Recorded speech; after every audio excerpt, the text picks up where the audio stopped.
Malam hari di kediaman keluarga Clark, tepatnya di ruang tengah. Sander dan Devan saling menatap tajam, raut wajah kedua pria tampan dan hot itu terlihat kesal dan bercampur marah. "Ini semua gara-gara kau," tuduh Sander sambil menatap tajam Devan, yang duduk berseberangan di sofa ruang tengah. "Aku enak saja," protes Devan, sambil menyilangkan kedua tangannya di depan dada yang polos lantaran ia baru selesai nge-gym. Pasalnya, Raya mengajak JJ untuk mogok mengasah pedang dan golok dengan waktu yang tidak dapat ditentukan. Sander awalnya protes tapi ia tetap kalah dengan putrinya jika sudah marah.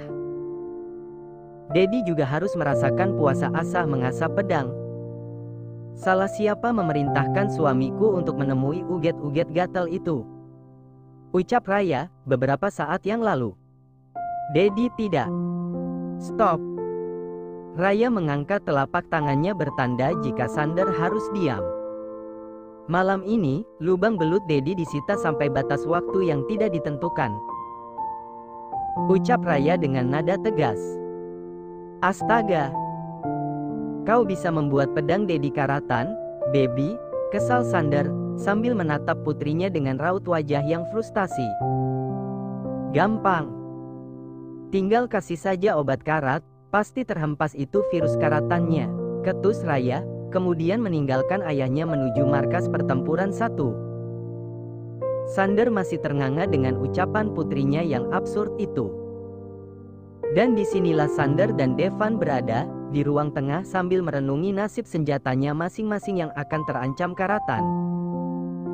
Sander merebahkan tubuhnya di atas sofa sambil menopang kepalanya dengan tangan kanannya. Wajah Sander terlihat muram dan juga kesal kepada menantunya. "Tak." Devan meletakkan botol susunya di atas meja dengan kasar. Sudah menjadi kebiasaan Devan jika setelah nge-gym selalu meminum sebotol susu. "Jangan menatapku seperti itu sialan," protes Sander dengan nada ketus, saat Devan menatapnya dengan intens. "Ceka, ayolah Dad. Mari kita berdamai dan memikirkan cara untuk membuat kedua wanita itu luluh lagi," ucap Devan, sambil mengelap dadanya yang kekar dan berkeringat itu dengan handuk kecil. "Kau pikir mudah? Tidak semudah itu Ferguson," sahut Sander kesal. "Ini semua gara-gara kau." Sander kembali menyalahkan Devan. "Aku lagi? Ayolah Dad. Aku memang menyuruhmu untuk memutus kerjasama dengan wanita siluman itu, tapi aku tidak menyuruhmu untuk menemuinya, dasar bodoh." Potong Sander cepat ucapan menantunya itu. "Iya, tapi kan, pakai otakmu yang pintar itu. Harusnya kau memerintahkan orang kepercayaanmu untuk menemuinya. Sekarang lihat nasib kita dan senjata kita yang terancam karatan." Semakin sewot saja hot daddy itu, membuat Devan bungkam dan membenarkan ucapan ayah mertuanya itu. "Ah, iya. Kenapa aku begitu bodoh?" umpat Devan dalam hati. "Kau baru sadar jika kau bodoh?" cibir Sander. "Lalu kita harus bagaimana?" tanya Devan, tanpa memperdulikan ocehan ayah mertuanya. Sander hanya menaikkan kedua bahunya cuek dan menatap Devan malas. "Hah?" Devan menghela nafas panjang. Keduanya kini saling diam dan memikirkan cara untuk membuat para istrinya luluh. A few moments later. Aku ada ide," seru Devan sambil menaikkan telunjuknya di dekat wajahnya. "Kau membuatku kaget saja," umpat Sander kesal, sambil melempar bantal sofa ke arah Devan, tapi dengan cepat Devan menangkap bantal sofa itu kemudian meletakkan bantal tersebut di sampingnya. "Aku punya ide, Dad. Aku dengar. Jadi katakan saja." Sander nampak uring-uringan dan kepalanya terasa berdenyut nyeri. "Bagaimana kalau kita minta pertolongan dari Oma?" ucap Devan sambil menatap ayah mertuanya itu. "Idemu tidak terlalu buruk." Sander beranjak dari duduknya. Mau kemana, Dat? Tanya Devan. Tentu saja ingin menemui biang gesrek. Hahaha. Sander secepat kilat berlari menuju kamar ibunya. Astaga. Devan pun tidak mau kalah dan segera mengikuti ayah mertuanya. Kalian ini mau dikutuk menjadi batu ya? Kesal Oma Irene karena tidurnya terganggu oleh ulah anak dan cucu menantunya. Kau tidak takut masuk angin, malam-malam begini buka baju? Tanya Oma Irene saat melihat Devan hanya mengenakan celana training panjang. Hehehe, Devan hanya tertawa renyah. Oma yang cantik, yang imut dan baik hati sedunia, tolong kami Oma, rayu Devan dengan nada semanis mungkin. Oh, ya Tuhan, selain tampan ternyata kau juga sangat manis. Ucap Oma Irene sambil mencubit kedua pipi Devan dengan kuat, membuat pria itu kesakitan. Mom, ayolah bantu kami, ucap Sander tidak sabaran. Ceka, kalian itu terlihat garang jika di luar, tapi melempem kayak kerupuk yang disiram air saat pawang kalian marah. Sindir Oma Irene. Dasar suami takut istri, cibir Oma Irene. Ayolah Oma, kau terlihat semakin keriput jika terus mengomel, ucap Devan. Justru karena keriputku ini menghasilkan banyak uang. Apa kalian tidak tahu jika bulan ini aku dapat banyak endorsan? Ucap Oma Irene sambil memperlihatkan ponselnya. Mom, curhatnya nanti saja. Kami membutuhkan bantuan Mom saat ini, keluh Sander dan diangguki Devan. Baik. Mom akan membantu kalian tapi ada syaratnya, Oma Irene tersenyum jahat. Jangan aneh-aneh Mom, protes Sander, karena ia yakin jika ibunya pasti meminta sesuatu di luar nalar. Mau atau tidak? Ucap Oma Irene memberikan dua pilihan. Sander dan Devan saling pandang kemudian mengangguk. Mau. Demi kesejahteraan si sarung sempit dan senjata tajam kami, jawab Devan dengan lantang. Sepertinya Devan sudah tertular kegesrekan Oma Irene. Astaga. Kalian ini ya? Hahaha, benar-benar mesum. Cibir Oma Irene. Sekarang katakan apa permintaan Mom? Tanya Sander, sudah cemas. Berbeda dengan Devan yang terlihat biasa karena ia belum tahu dengan permintaan aneh omanya tersebut. Yang pertama, belikan sepatu kulit ikan bersisik emas asli, ucap Oma Irene, tersenyum senang sambil menatap Devan. What? Bukan Sander yang berteriak melainkan Devan. Sander terkekeh saat melihat wajah kaget Devan. Oma yang benar saja, dari mana kami menemukan ikan sejenis itu? Tanya Devan. Di toko mas banyak. Jawab Oma Irene cuek, sedangkan Sander sudah tertawa terbahak. Kau pasti pusing dengan permintaan anehnya. Hahaha, Sander masih tertawa terbahak, sedangkan Devan menekuk wajah kesalnya. Diam kau Sander. Dan untukmu, kau harus menjadi model pakaian nyentrikku dalam 1 minggu. Ucap Oma Irene tak berperasaan. What? Kali ini Sander yang berteriak, dan Devan yang tertawa terbahak. Rasakan, hahaha, Devan menertawakan nasib malang ayah mertuanya. Mom. Rengek Sander. Apa? Kau sudah menyetujuinya, ucap Oma Irene. Mom, ingin menjatuhkan harga diriku? Astaga. Devan melihat wajah frustasi ayah mertuanya semakin tertawa terbahak. Diam. Kau, sungut Sander kepada Devan, bukannya diam, Devan malah semakin tertawa terbahak. Siapa yang menjatuhkan harga dirimu? Kan Mom hanya ingin menjadikanmu model saja, jadi apa salahnya? Ucap Oma Irene santai, tanpa memperdulikan rengekan putranya. Apa kata rekan bisnisku jika melihat diriku berpakaian yang... Oh no. Sander meremat rambutnya frustasi ketika dirinya membayangkan memakai pakaian nyentrik ala Oma Irene. Kemarin badut dan besok apa? Ondel-ondel. Kesal Sander dalam hati. Lebay. Justru mereka akan bangga denganmu. Percaya dengan Momi, ucap Oma Irene terkekeh geli. Sesat. Ketus Sander. Ya.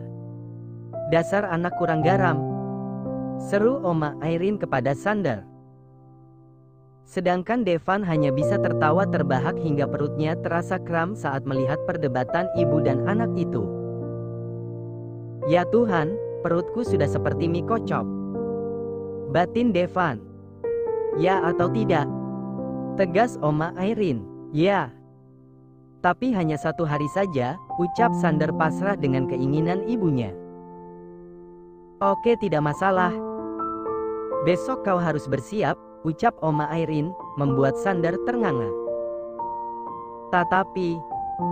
No tapi. Potong Oma Irene.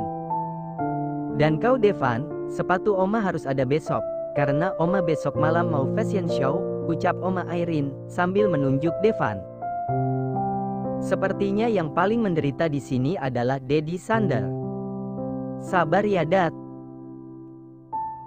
Siap Oma, jawab Devan, kemudian mempautkan bibirnya, karena ia sedang menahan tawa.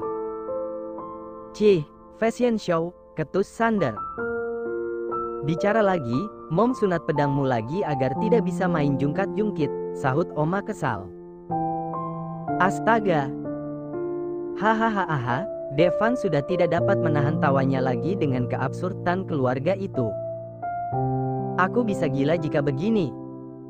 Batin Devan tertawa terbahak. Ayo ikut Momi, kita akan menyergap 2 singa betina yang sedang merajuk itu, ucap Oma Irene, keluar dari kamarnya dan menuju markas tempur 1.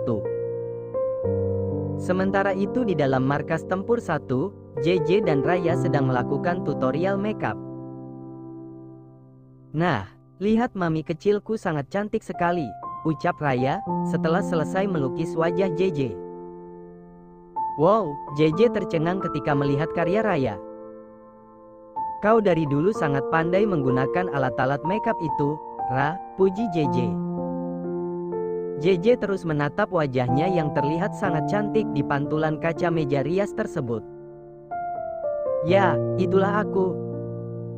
Mami harus belajar make up, biar Daddy semakin kelepek-kelepek sama Mami, ucap Raya, sambil menata rambut JJ.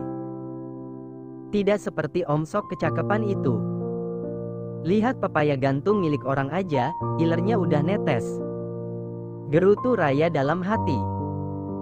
Nanti aja ari Mami ya, Ra, ucap JJ dan diangguki Raya. Kau memang anak tiri yang baik hati, puji JJ. Aku memang baik hati dan tidak sombong, ucap Raya, tersenyum senang. Nah, sudah selesai, Raya sangat puas dengan mahakaryanya. Wah, Raya. Apa ini benar aku? Tanya JJ. Tentu saja benar. Mami bergaya sedikit, aku akan mengambil foto Mami, ucap Raya, sambil mengambil ponselnya di atas meja rias. Cih, Raya berdeci saat membuka ponselnya, ternyata ada banyak panggilan tak terjawab dari suaminya. Karena ia sengaja mengubah pengaturan ponselnya menjadi mode silent. Raya, aku sudah siap, ucap JJ, sambil bergaya kedua tangannya diletakkan di depan dada. Ah, iya, ucap Raya, bersiap mengambil foto JJ. Cekrek. JJ terlihat sangat cantik dengan riasan natural di wajahnya, apalagi rambutnya dibuat sedikit berantakan terurai. Wah, aku sangat iri denganmu Mam, kau begitu sangat cantik, puji Raya, sambil memperlihatkan foto tersebut kepada JJ. Kau juga sangat cantik, Ra, ucap JJ, mentap fotonya yang ada di ponsel Raya. Saat keduanya melihat foto JJ, terdengar pintu kamar markas tempur 1 dibuka paksa dari luar, membuat JJ dan Raya terkejut. Berak. Kalian ini membuat anak-anakku terkejut, omel JJ sambil mengusap perutnya. Sayang, panggil Sander dan Devan bersamaan. JJ dan Raya sama-sama memalingkan wajahnya ketika para suaminya memanggil. Sudah ya, tugas Mom sudah selesai. Hoam, Oma Irene berpura-pura menguap, karena ia ingin segera melarikan diri sebab sebentar lagi akan terjadi Perang Dunia Keempat. Enak saja. Mom harus bertanggung jawab dong. Sander menahan ibunya yang akan melarikan diri. Bertanggung jawab? Memangnya Mom berbuat apa? Kalian kan yang punya salah jadi, ya? Kalian bertanggung jawab sendiri, jawab Oma Irene cuek dan berhasil membuat Sander kesal. Oma, tadi bilang ingin membantu kami, sela Devan. Lah ini tadi sudah dibantu dengan membuka pintu kamar, ucap Oma Irene. Tapi, ini tidak sebanding dengan permintaan Mom tadi, protes Sander. Kalian saja yang bodoh. Lagian kamar ini kan tidak dikunci, jawab Oma Irene. Mom. Sander begitu geram dengan ibunya. Seorang pria harus menepati janjinya, ucap Oma Irene, menatap Sander dan Devan bergantian. Ya. Mom, tidak sebanding, rengek Sander, karena ia harus menjadi model nyentrik di Instagram ibunya. Oke. Oma Irene mengalah. Raya kembali ke kamar dengan suamimu dan JJ juga sama. Tegas Oma Irene. Tapi, berani membantah ya? Oma Irene mode galak, dan mau tidak mau JJ dan Raya harus menuruti ucapan tetuanya. Sayang, Devan memanggil Raya yang berjalan ke arahnya. Apa? Jangan lihat-lihat.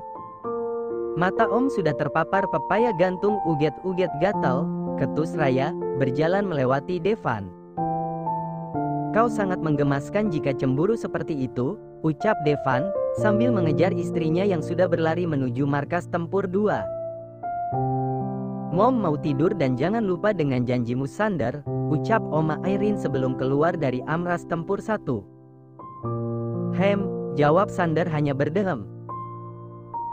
Saat ibunya sudah tidak terlihat, Sander mendekati istrinya yang masih duduk di kursi meja rias. Hani, panggil Sander. CK, JJ hanya berdecak kesal. Apa salah dan dosaku? Tanya Sander. Banyak. Dedi kenapa tidak pernah bilang jika ingin bekerja sama dengan uget-uget gatel itu? Ketus JJ. Sayang, aku juga tidak tahu karena semua Devan yang mengurus. Alasan. Mana mungkin Dedi sebagai atasan tidak tahu tentang hal itu. Kesal JJ, bahkan matanya sudah berkaca-kaca. Sakit tahu rasanya di sini, JJ menunjuk dada sendiri. Dia bilang pernah tidur dengan Dedi, walaupun aku tahu itu tidak benar tapi hatiku sangat sakit mendengarnya. Ditambah lagi Dedi bekerja sama dengannya. Hiks, JJ sudah menangis sedih. Sayang, Sander merengkuh tubuh JJ ke dalam pelukan hangatnya. Hiks, JJ terus menangis.